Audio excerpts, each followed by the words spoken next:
And now, a word from our own Jackie Ray. What you say, girl? All right. So you guys know that I am super excited about this because what do I say all the time? I'm sure there's a couple things that came to mind with the things that I say all the time, but so this is just one. If you missed it, it's okay. But I always say that when it comes to athletics, they need to come get us from us. This us going to Ivy Leagues and going to their schools, and then the NCAA, especially being the NCAA, which I'm sure we'll get into that in a second because boo. But to circumvent all of the nonsense and the BS, what should you do? You should go to a historically black college or university. And I am so excited because Makur has opted out of UCLA, which would have been cool because, we live here in LA, so it would have been cool to go see him play. But nonetheless, he has opted out of that and he is going to Howard University. I'm super excited that an HBCU, because that's going to turn the tide for a lot of people. I think a lot of black kids don't go. We've talked about it on this show. I think they don't go to HBCUs for all the wrong reasons. I think that once this one kid goes and he puts Howard on the map, first of all, this is the right university to go to. I love Howard. It's going to be a shift, and it's a warranted shift. It's a shift that should and needed to happen. I'm going to say this. First of all, the young man has every right to go whatever school he chooses to go to, whether that be an HBCU, whether that be a D1 school, Ivy League school, whoever. He decided to choose Howard. Congratulations to him. I don't begrudge that young man for choosing an HBCU. Here's my issue with it, though. When you are a five-star recruit and you're the 16th ranked player according to ESPN, you're a five-star recruit, which means more than likely you're not staying past a year unless you get injured severely and have to come back and prove yourself again.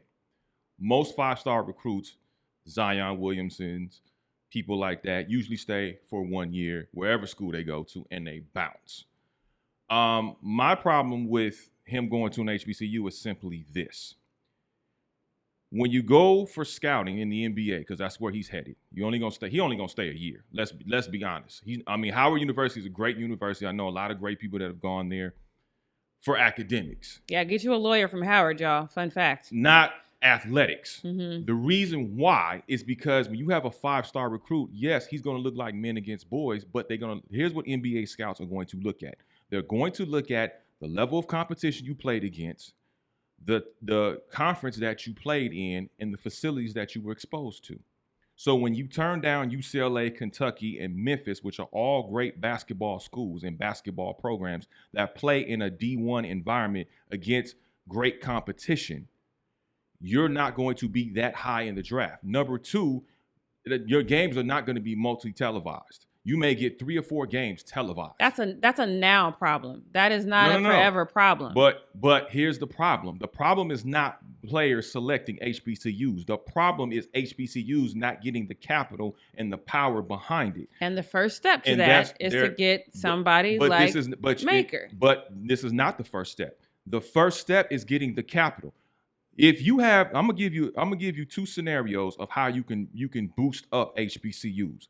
Number one, you have a guy like LeBron James, for example. Let's say you take LeBron James. Now you could take Patrick Mahomes after his illustrious contract, and let's say you take James Harden, who has a $228 million contract.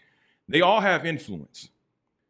If LeBron James and Maverick Carter can raise $100 million for a media company, you mean to tell me you can't get those 3 guys in a room to raise money and then to call on guys like, okay, Puffy, since you went to Howard, Puffy, we need the buy-in is $20 million. We need $20 million from you.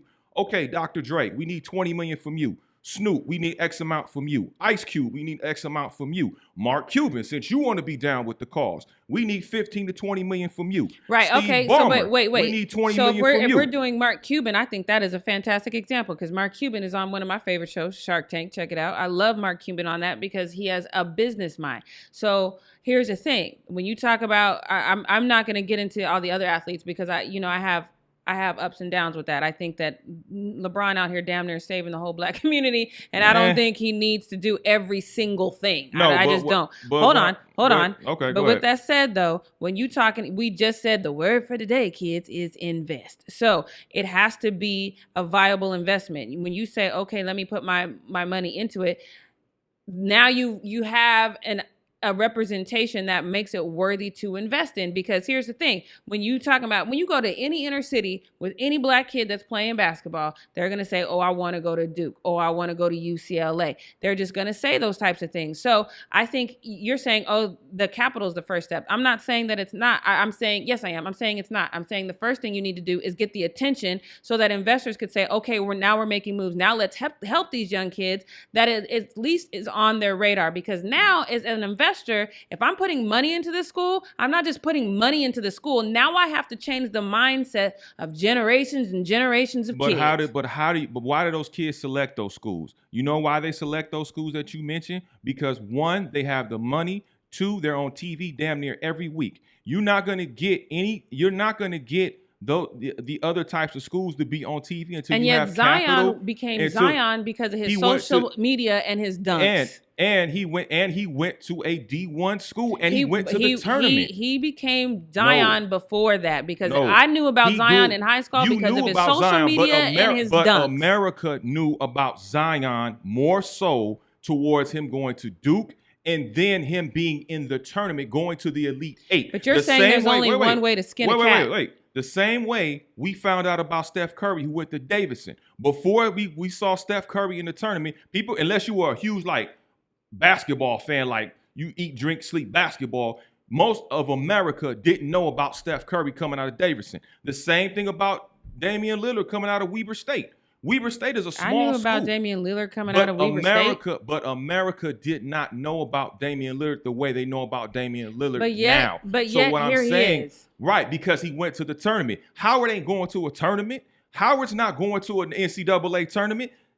First of all, in order for this young man to be successful, you have to schedule at least half your games against D1 competition. Because in order for you to make moves, in order for you to get the attention that you need, you're going to have to go against elite competition. He already has the attention. There is no elite competition. Like you already said, there's no elite competition in the MEAC. None. The reason why this happens, boys and girls, is because the NBA still has that you go to college or you have to be 1 year removed. Or you go to G League now. Or you go to the G League. This is a formality. So I can tell you for fact, what you're going to start seeing is a lot more of this.